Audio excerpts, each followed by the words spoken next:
Hello everyone, I am your Sudesh ma'am. Welcome to my YouTube channel English mastermind. बच्चों, आज हम discuss करेंगे class 6 के लेसन 3 टैरोज़ रिवार्ड, इसके क्वेश्चन आंसर और इसकी एक्सरसाइज। तो इससे पहले मैं आपको इस लेसन के बारे में कुछ इंपॉर्टेंट पॉइंट्स बता देती हूँ, ताकि आपकी क्वेश्चन आंसर और इसकी जो एक्सरसाइज है उसके बारे में एक बेटर अंडरस्टैंडिंग डेवलप हो सके। तो लेट्स डिस्कस द समरी। तो ये जो टैरो होता है, ये एक यंग वुड कटर होता है और एक पहाड़ी पर अपने पेरेंट्स के साथ रहता था। तो इसके पेरेंट्स काफ़ी ओल्ड थे और वो कुछ नहीं कर पाते थे, लेकिन ये काफ़ी हार्ड वर्किंग था। लेकिन फिर भी उसके बावजूद भी जो इसकी अर्निंग्स थी बहुत कम थी। और ये एक बहुत थॉटफुल और ओबीडियंट बच्चा था, चाहता था कि अपने पेरेंट्स की सारी इच्छाएं पूरी करे, लेकिन इसके सोर्सेज बहुत कम थे। एक दिन ठंड का समय था और इसके जो पिताजी थे वो ठंड से काँप रहे थे। तो उन्होंने अपनी इच्छा व्यक्त की कि यदि मुझे इस ठंड में थोड़ा सा सेक मिल जाए तो मेरी ठंड दूर हो जाएगी और मैं थोड़ा सा बेटर फील करूँगा।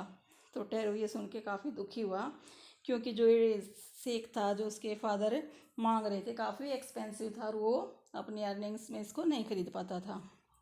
तो ये सोच के वो काफ़ी दुखी हुआ और रात को उसको नींद भी नहीं आई। नेक्स्ट जो बड़ा जल्दी उठता है और जल्दी ही अपने पेरेंट्स के उठने से पहले ही वो फॉरेस्ट में लकड़ियाँ काटने के लिए चला गया। तो उस दिन उसने जल्दी जल्दी काफ़ी सारी लकड़ियाँ काटनी चाहिए ताकि उसकी अर्निंग्स ज़्यादा हो सके और अपने फादर को वो सेक खरीद के दे सके।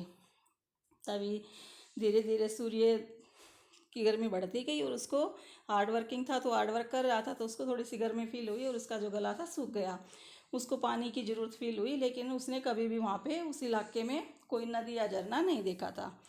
लेकिन अचानक ही उसको कुछ आवाज़ें सुनाई दी, जैसे कहीं पे पानी चल रहा हो, मतलब पानी बहने की आवाज़ें सुनाई दी। फिर वो उधर जाता है जिधर से पानी की आवाज़ें आ रही थी, तो देखता है कि वहाँ पे एक जादुई झरना था।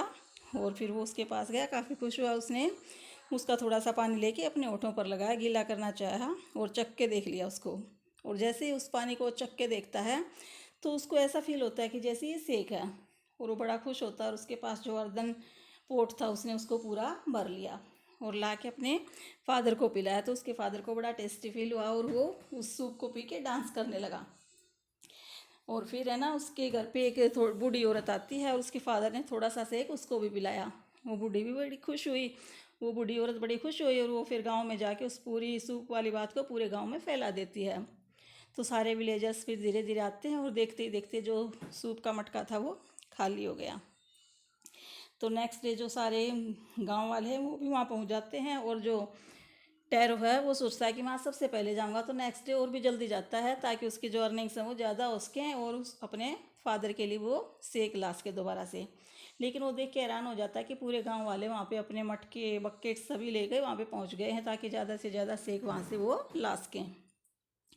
लेकिन जैसे ही गाँव वालों ने आगे बढ़कर वो सेक चख के देखा तो देखता है कि उसमें तो पानी का ही टेस्ट आ रहा था। तो एकदम से बहुत एंग्री होता है और कहता है कि हमारे साथ तो छल हुआ है, वी आर ट्रिक्ड। और सारे गांव वाले फिर मिलके कहते हैं कि चलो टैरो को ढूंढ के इस झरने में ही डुबो देते हैं। और टैरो ये सारी बातें सुन रहा था, तो वो एक चट्टान के पीछे छुप जाता है, बड़ा इंटेलिजेंट होता है। और फिर जब सारे गांव वाले चले जाते हैं तो उसको भी हैरानी होती है कि भाई मैंने जब कल लिया था तो सेक था, आज इसमें पानी का टेस्ट कैसे आ रहा है। फिर वो भी इसको चख के देखता है, लेकिन उसको तो वही सेक वाला ही टेस्ट आता है। वो फिर बड़ा खुश होता है और वो लेके उसको सेक का घड़ा भर के अपने फादर के लिए फिर से ले जाता है। और इस तरह धीरे धीरे ये स्टोरी फैल जाती है और वहाँ का जो राजा होता है जापान का, उस तक ये स्टोरी पहुँचती है। उसने टैरो को बुलाया और उसको मतलब काफ़ी सारी सोने की मुद्राएं भी दी। और वो जो वाटरफॉल था उसका नाम उसने टैरो वाटरफॉल रखवा दिया। ये किस लिए रखवाया? वो इसलिए रखवाया क्योंकि वो चाहता था कि जो सभी बच्चे हैं गांव के वो अपने फादर मदर की ऐसे ही सेवा करें जैसे टैरो करता है। तो बड़ी एक मीनिंगफुल और अच्छी स्टोरी है। आप बच्चों को भी सभी को भी इससे एक लेसन सीखना चाहिए कि आप भी अपने पेरेंट्स की वैसे ही सेवा करें जैसे टैरो ने की थी, इसीलिए उसको ये रिवॉर्ड मिला। इसीलिए स्टोरी का नाम फिर क्या पड़ा? Taro's reward.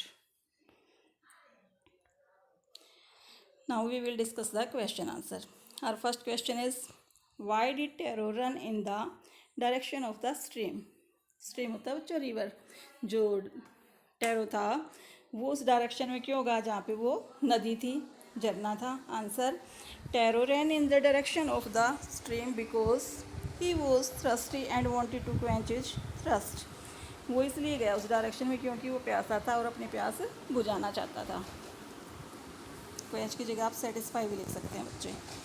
Question second, how did Taro's father show his happiness after drinking sake. जो टैरो का फादर था उसने ये सेक पीने के बाद अपनी जो खुशी थी वो कैसे जाहिर की। Answer, Taro's father showed his happiness after drinking sake by dancing in the middle of the floor. वो फर्श के बीच में डांस करने लगा, इस तरह उसने अपनी जो खुशी थी वो जाहिर की। Question 3, why did the waterfall give Taro sake and others water. जो वाटरफॉल था उसने टैरो को सेक क्यों दिया और दूसरों को पानी क्यों दिया। Answer, the waterfall give Taro sake and others water because he respected and obeys his parents. क्योंकि वो अपने पेरेंट्स की रिस्पेक्ट करता था और उनकी हर इच्छा का, हर आज्ञा का पालन करता था। While others didn't have any regard for their old parents. जबकि जो दूसरे गांव वाले आए थे वो अपने पेरेंट्स के प्रति कोई सम्मान नहीं रखते थे। रिगार्ड होता है जो सम्मान, respect. Question 4, why did the villagers want to drown Taro. Drown होता है डुबोना। जो गांव वाले थे उसको टैरो को डुबोना क्यों चाहते थे। Answer, the villagers wanted to drown Taro as they thought that they had been tricked by him. Tricked होता है बच्चों चाल चलना। तो गांव वाले उसको इसलिए डुबोना चाहते थे कि उनको ऐसा लगा, उन्होंने ऐसा सोचा कि उनके ऊपर टैरो के द्वारा कोई चाल चली गई है, मतलब उन्हें छला गया है, इसलिए वो टैरो को डुबोना चाहते थे। Question 5, why did the emperor reward. बच्चों ये REWARD एक ही वर्ड है, रिवॉर्ड टैरो। जो एम्परर था उसने टैरो को रिवॉर्ड क्यों दिया। Answer, the emperor rewarded Taro because he wanted to encourage all children to obey and honour their parents like Taro. क्योंकि जो एम्परर था उसने इसलिए रिवॉर्ड किया क्योंकि वो चाहता था कि वो सभी बच्चों को उत्साहित, एनकरेज होता है उत्साहित करना, सभी बच्चों को एनकरेज करना चाहता था कि वे भी टैरो की तरह ही अपने पेरेंट्स की हर बात मानें और उनका सम्मान करें। तो बच्चों ये थे हमारे question answer. Now we will discuss the exercise. अब हमें जो राइट ऑप्शन है वो सिलेक्ट करना है। Tarot earn very little money because tarot की अर्निंग्स थी वो बहुत कम थी, बहुत कम पैसा कमा पाता था। इसका क्या मीनिंग है, क्या वो मेहनत नहीं करता था, या फिर the price of would was very low, या फिर जो लकड़ी थी उसका रेट बहुत कम था, या फिर विलेजर्स डिडंट नीड वुड, या फिर गांव वालों को लकड़ियों की ज़रूरत नहीं थी। तो इसका जो आंसर है हमारा थर्ड ऑप्शन रहेगा, the price of would was very low, क्योंकि लकड़ियों का जो प्राइस था वो बड़ा कम था। सेकेंड है, Taro decided to earn extra money. कैसे उसको एक्स्ट्रा मनी कमाने के लिए क्या फ़ैसला किया उसने एक्स्ट्रा मनी कमाने के लिए। To live a more comfortable life, एक तो कंफर्टेबल लाइफ जिएगा, या to buy his old father some sake, या फिर अपने फादर के लिए कुछ सेक खरीदेगा। To repair the cracks in the hut, या फिर जो रिपेयर करेगा जो हट में दीवारें आ गई, दरारें आ गई हैं उनकी। तो हमारा जो आंसर है वो to buy his old father some sake, कि वो अपने फादर के लिए कुछ सेक खरीदेगा। द नेबर्स लेफ्ट टैरो हट इन हरी बिकॉज जो गांव वाले थे उन्होंने बड़ी जल्दी से टैरो की जो झोंपड़ी थी वो जल्दी से छोड़ी, जल्दी से वहाँ से निकले। क्यों। She was related with the drink, क्योंकि वो जो नेबर थी वो उसने बड़े जल्दी से वो उसके घर से निकली। क्यों, क्योंकि वो उस ड्रिंक से खुश थी। या फिर she was astonished to hear Taro story, वो टैरो की स्टोरी सुन के बहुत ज़्यादा हैरान थी। या फिर she wanted to tell the whole villagers about the waterfall, या फिर पूरे गांव वालों को ये वाटरफॉल के बारे में बताना चाहती थी। जो हमारा थर्ड ऑप्शन है दैट इज़ करेक्ट, वो पूरे गांव वालों को, सभी गांव वालों को इसके बारे में बताना चाहती थी। अब हमारा working with language. Strike off the words in the box below are not suitable. जो वर्ड्स सूटेबल नहीं हैं उनको हमें फाइंड आउट करना है। Taro wanted to give his old parents everything they needed.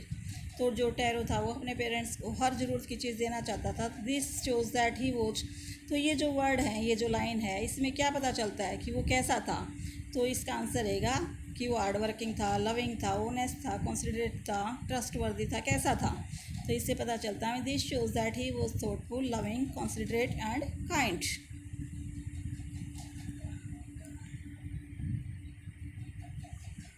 Next है हमारा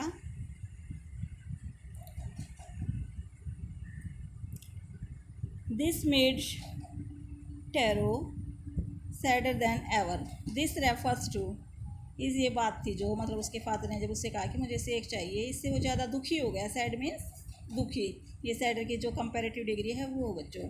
तो यहाँ पे दिस का क्या मीनिंग है, किस बात से रिलेटेड है ये। A strong wind that began to blow, एक तेज हवा जो मतलब अभी भी चली थी। Taro's father old age, Taro's father की जो ओल्ड एज थी उससे रेफर करती है। या फिर Taro's inability to buy expensive sake for father for his father, या फिर टैरो की जो इनएबिलिटी थी मतलब वो अपने फादर के लिए वो एक्सपेंसिव सेक नहीं खरीद सकता था, इसको शो करती थी। तो जो हमारा थर्ड ऑप्शन है दैट इज़ करेक्ट। सेकेंड है हमारा, this side the emperor was to encourage a children to honour and obey their parents. Emperor ने कहा कि ये जो मैंने किया ना, इस झरने का जो नाम मैंने टैरो के नाम पे रखा है वो इसलिए किया कि ताकि सभी बच्चे अपने पेरेंट्स को ऑनर दे सकें और उनकी आज्ञा का पालन कर सकें। तो यहाँ पे दिस किससे रेफर करता है, the most beautiful fountain in the city, rewarding tarot with gold and giving the Fortune fountain his name, standing for Taro's here his story. तो किससे रिलेटेड है ये statement, rewarding tarot with gold and giving the fountain his name, कि tarot को उसने gold coin से इनाम दिया और उस जो फाउंटेन था उसका नाम टैरो के नाम पे टैरो फाउंटेन रख दिया।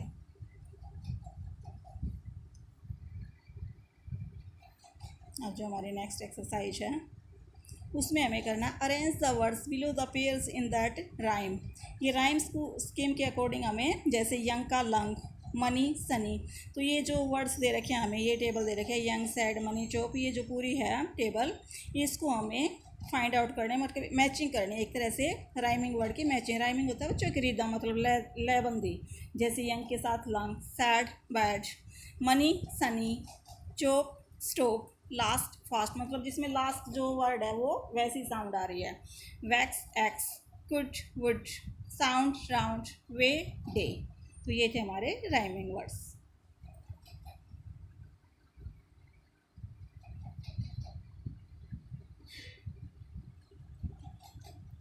अब fill in the blanks with words from the box. ये बॉक्स में हमें वर्ड्स दिए गए हैं, जो ये हमारी समरी स्टोरी है इसकी एक ब्रीफ समरी दी गई है, कुछ इंपॉर्टेंट पॉइंट्स दिए गए हैं और ये वर्ड्स हमें एक सही सूटेबल जगह पे रखना है। तो मैंने ये पूरे आंसर आपके यहाँ पे फिलअप कर दिए हैं।